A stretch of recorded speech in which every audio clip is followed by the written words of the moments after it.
CM Revanth రెడ్డిపై మాజీ మంత్రి హరీష్ రావు ఫైర్ అయ్యారు. రేవంత్ రెడ్డి డైవర్షన్ పాలిటిక్స్ చేస్తున్నారని ఆరోపించారు. అదానిపై మాట్లాడే ధైర్యం లేక కేసీఆర్ కేటీఆర్ ని తిడుతున్నారని చెప్పారు. అదానిపై పోరాటం నిజమైతే 12,400 కోట్ల ఒప్పందం రద్దు చేసుకోవాలని డిమాండ్ చేశారు హరీష్ రావు.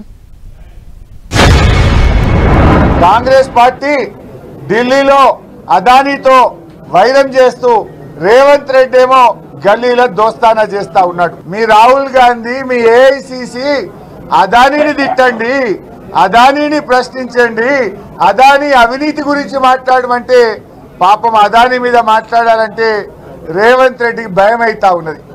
అదాని మీద ధైర్యం జాలతలేదు మాట్లాడడానికి. రాజ్ భవన్ ముంగటపై కూడా మళ్ళా బీఆర్ఎస్ పార్టీ గురించే మాట్లాడుతున్నాడు, కేసీఆర్ గురించే మాట్లాడుతున్నాడు. ఆయన నువ్వు అదాని మీద పోరాడే ధైర్యం నీకు లేదు.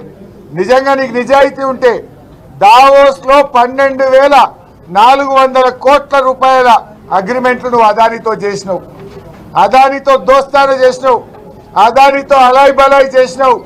నీకు నిజాయితీ ఉంటే, నువ్వు చేసిన ధర్నా నిజమైతే, నువ్వు రాహుల్ గాంధీ గారు ఇచ్చిన అదాని మీద పోరాటం నిజమైతే వెంటనే ఈ అగ్రిమెంట్లన్నీ రద్దు చేయాలని బీఆర్ఎస్ పార్టీ డిమాండ్ చేస్తా ఉంది. ఇలా రోడ్డు పైన సర్కస్ ఫీట్లు చేయడమో, ఈ డైవర్షన్ పాలిటిక్స్ చేయడమో ఇది ప్రజలు గమనిస్తున్నారు. ఇది నీ యొక్క డబుల్ ఎడ్జ్డ్ పద్ధతులకు ఇది నిదర్శనం. ఈ దేశ పరువును ప్రపంచానికి తాకట్టు పెట్టిండు, ఈ దేశం యొక్క ప్రతిష్ట అదాని మంట కలిపిండు అని రేవంత్ రెడ్డి గారు రాజ్ భవన్ ముందు మాట్లాడిండు. ఒకవేళ నీ మాటలు నిజమైతే, రేవంత్ రెడ్డి నువ్వు రాజ్ భవన్ ముందు మాట్లాడింది నిజమైతే, మరి ఆ అదానికి రెడ్ కార్పెట్ వేసి నువ్వు తెలంగాణ పరువు కూడా మంట కలిపినావు కదా. నీ నాయకుడు రాహుల్ గాంధీ పరువు మంట కలిపినావు. మీ ర్యాలీ దేనికోసం చేసిండే? అదానికి వ్యతిరేకంగా చేసిండ్రు. నువ్వు ఆడ అదాని గురించి మాట్లాడినావా? నువ్వు మాట్లాడిన స్పీచ్లో కేసీఆర్ గురించో, కేటీఆర్ గారి గురించో, మా పార్టీ గురించి మాట్లాడినావు తప్ప నువ్వు అదాని గురించి మాట్లాడే ధైర్యమే నీకు లేదు. ఎందుకంటే నువ్వు అంతర్గతంగా ఒప్పందం ఉన్నది.